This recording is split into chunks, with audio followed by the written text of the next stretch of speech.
ये शब्द है सिर्फ 6 अक्षर का, लेकिन इससे पूरी दुनिया खौफ खाती है, क्योंकि ये तबाही का दूसरा नाम है। जहां गिर जाए वहां सर्वनाश तय है। रूस और यूक्रेन युद्ध में इसका जिक्र एक बार नहीं, कई बार आया है। एक बार फिर इसका जिक्र रूस के राष्ट्रपति व्लादिमीर पुतिन ने किया है।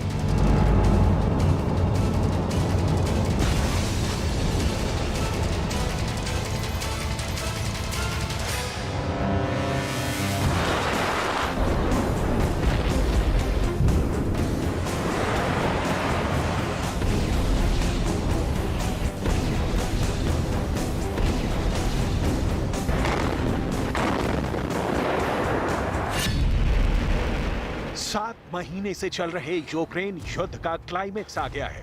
अब या तो युद्ध खत्म होगा या फिर आर पार होगा, क्योंकि रूस के राष्ट्रपति व्लादिमीर पुतिन की चेतावनी एक बार फिर इंटरनेशनल हेडलाइंस बनी हुई है।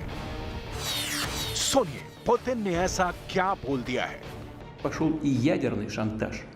Речь идет не только о поощряемых Западом обстрелах Запорожской атомной электростанции, что грозит атомной катастрофой, но и о высказываниях некоторых высокопоставленных представителей ведущих государств НАТО о возможности и допустимости применения против России оружия массового поражения, ядерного оружия.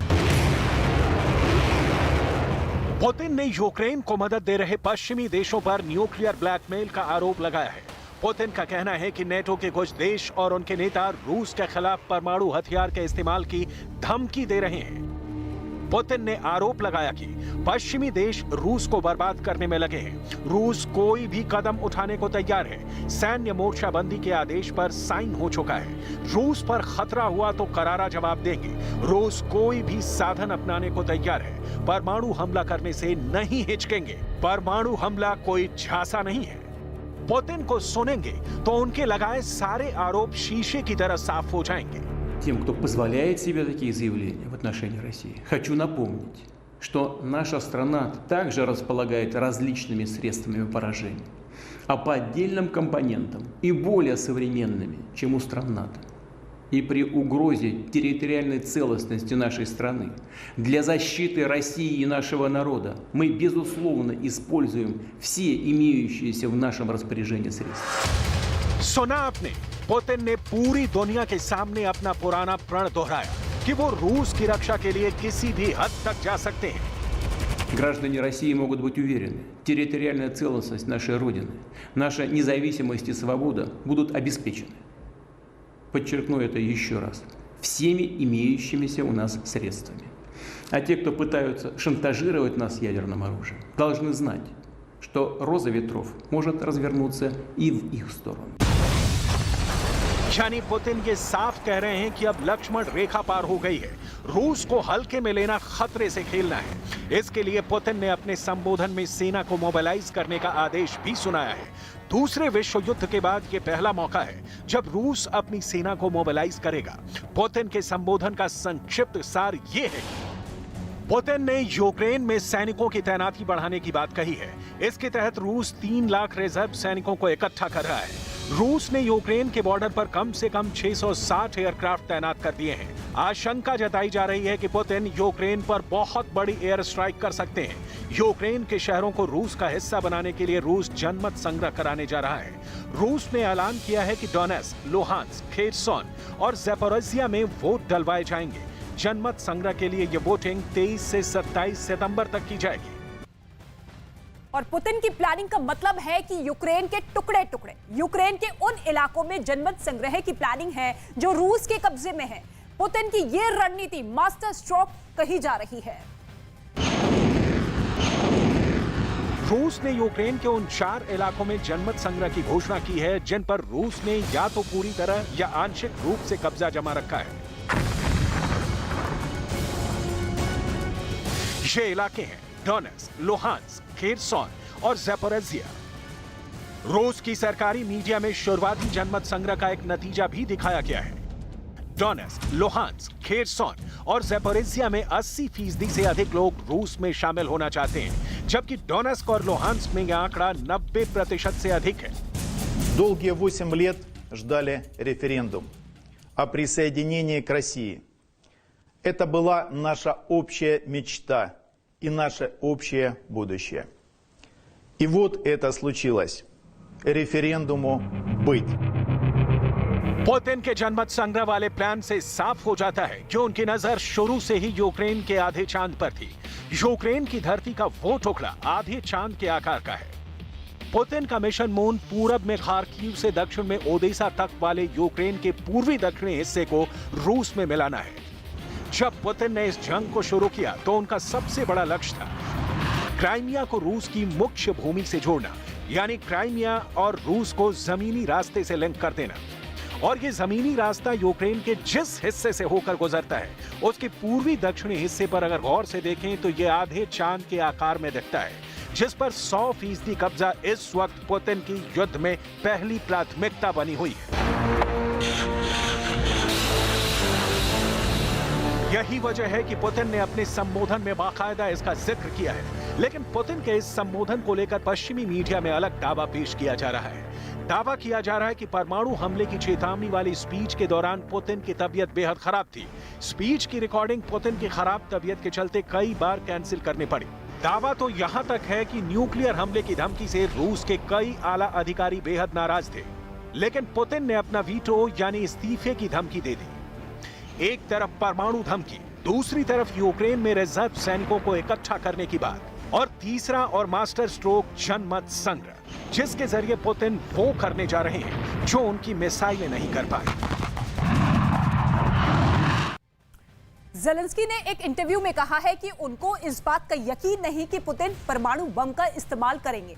देखा जाए तो यूक्रेन जंग के हर मोर्चे पर पुतिन की फौज काफी तनाव में है।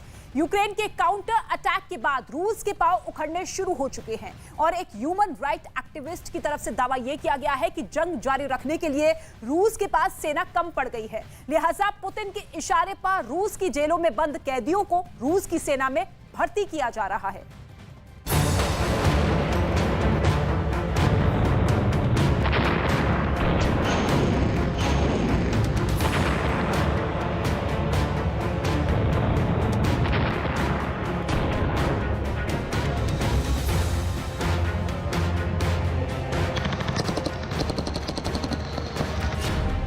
यूक्रेन के काउंटर अटैक से उखड़े रूसी सेना के पांव।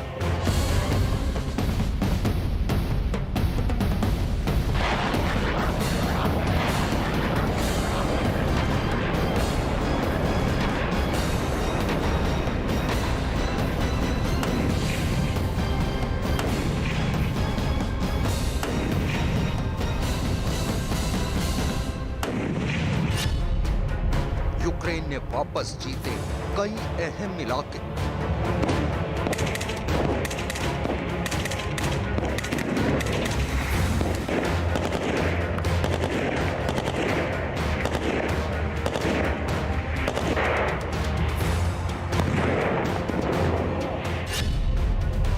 जंग जीतने के लिए रूस ने चली नई चाल।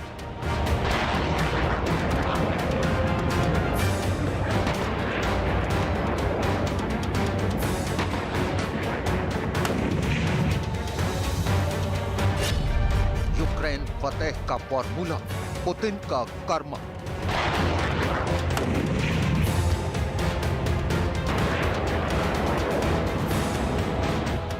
इससे पहले हम आपको ये बताएं कि आखिर यूक्रेन जंग जीतने के लिए रूस के राष्ट्रपति व्लादिमीर पुतिन के इशारे पर कौन सा नया दांव चला जा रहा है। उससे पहले हम आपको यूक्रेन जंग की वो तस्वीरें दिखाते हैं जो इस हकीकत की तस्दीक कर रही हैं कि जंग में फिलहाल यूक्रेन के काउंटर अटैक में रूसी सेना के पांव उखड़ने शुरू हो गए हैं और यूक्रेन की सेना रूसी फौज के कब्जे से अपने देश के कई अहम शहरों को वापस जीतने में कामयाब हो चुकी है।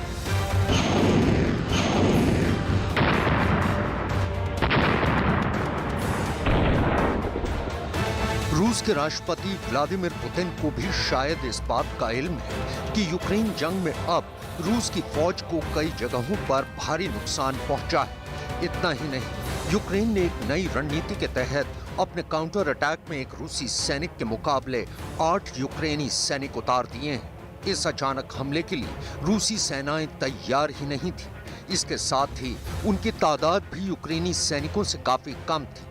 नतीजतन उन्हें अपनी कई अहम पोजीशन छोड़नी पड़ी।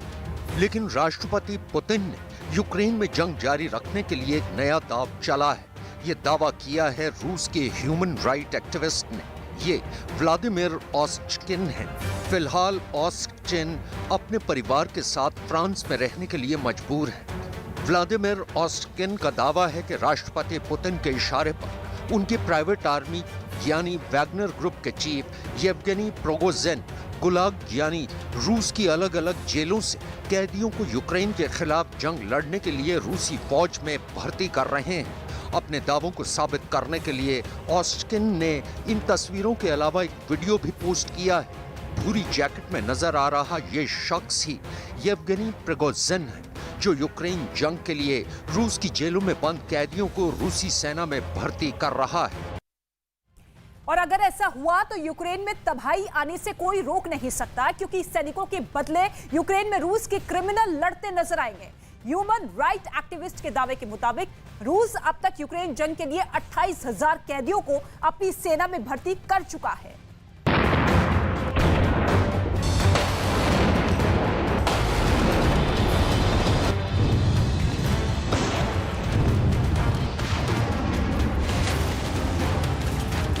आइए अब आपको ओस्टकिन का पोस्ट किया वो वीडियो दिखाते हैं, जिस पर उनका दावा है कि रूस के पास यूक्रेन जंग लड़ने के लिए सैनिकों की कमी हो गई, लिहाजा वो जेलों में बंद कैदियों को अपनी सेना में शामिल कर रहा है।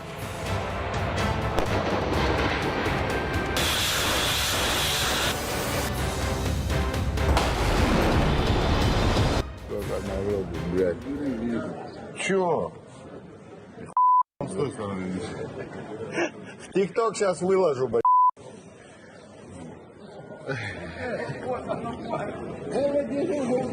Серьезно, он тоже с***ся. Тут. Вова тоже, блядь. Вова пошел. Все едут, короче, блядь, то ли красть, то ли воевать. व्लादिमीर ओस्टकिन का दावा है कि ये वीडियो रूस की एक जेल का है, जिसमें रूस की सेना में भर्ती होने के लिए एक नहीं बल्कि कई कैदी नजर आ रहे हैं। उनका कहना है कि रूस अब तक यूक्रेन जंग के लिए 28,000 कैदियों को अपनी सेना में भर्ती कर चुका है। दरअसल व्लादिमीर ओस्टकिन एक ह्यूमन राइट एक्टिविस्ट है और राष्ट्रपति पुतिन के विरोध के चलते अपनी और अपने परिवार की जान बचाने के लिए 2021 में उन्हें रूस छोड़ना पड़ा था। व्लादिमीर ओस्टकिन ही वो शख्स हैं जिन्होंने यूक्रेन जंग के दौरान ये दावा कर पूरी दुनिया को चौंका दिया था कि राष्ट्रपति पुतिन यूक्रेन जंग में कैदियों का इस्तेमाल कर रहे हैं। व्लादिमीर ओस्टकिन का तो ये भी कहना है कि रूस की खुफिया एजेंसी FSB फ्रांस में उन पर जानलेवा हमला भी कर चुकी है, लेकिन वो इस हमले में बच गए थे।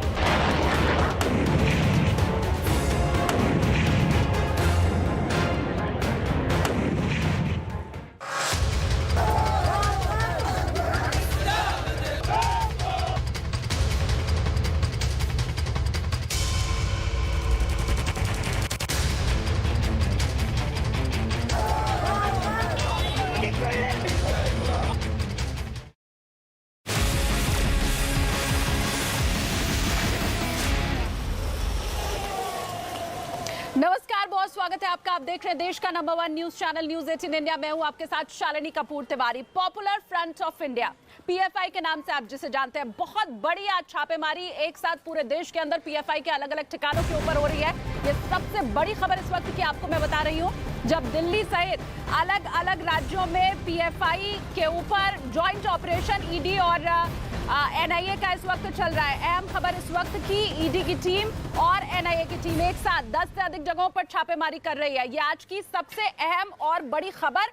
देखिए, ये ऐसी जानकारी मिल रही है कि ये इनपुट बहुत पहले से मिल रहा था कि पीएफआई का कई आतंकवादी गतिविधियों में हाथ हो सकता है। आपने भी तमाम बार वो खबरें देखी होंगी, वो चाहे बिहार से आई हो या फिर दक्षिण भारत से आई हो। अब इन सभी जगहों पर एक साथ छापेमार कार्रवाई इस वक्त देखने को मिल रही है। कई लोगों की गिरफ्तारी की गई है और बताया यही जा रहा है कि जो संख्या है वो और ज्यादा बढ़ सकती है। राज्यों की संख्या भी बढ़ सकती है, गिरफ्तारियों की संख्या भी बढ़ सकती है। ये अहम खबर इस वक्त की मैं आपको बता रही हूँ। शाहीनबाग इलाके में मैं अभी फिलहाल मौजूद हूँ और न सिर्फ शाहीनबाग बल्कि जसोला में भी आज संयुक्त छापेमारी की जो कार्रवाई है वो की गई है ईडी और एनआईए की तरफ से।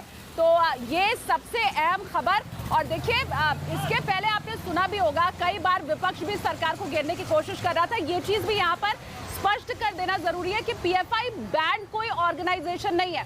पीएफआई बैंड ऑर्गेनाइजेशन नहीं है और जितनी बार भी असामाजिक तत्वों में नाम आ रहा था पीएफआई का, तो यही कहा जा रहा था कि भाई अगर ऐसी कोई आतंकवादी गतिविधि में पीएफआई शामिल है तो फिर कार्रवाई आखिर की क्यों नहीं जाती है। बड़ी खबर यही आपको मैं बता रही हूँ कि किस तरह से आज एक साथ पीएफआई के कई ठिकानों पर छापेमारी की गई है, कई लोगों को गिरफ्तार किया गया है। और अब आगे अगला कदम क्या रहता है, कितने लोग आते हैं इस शिकंजे में, ये देखने वाली बात रहेगी।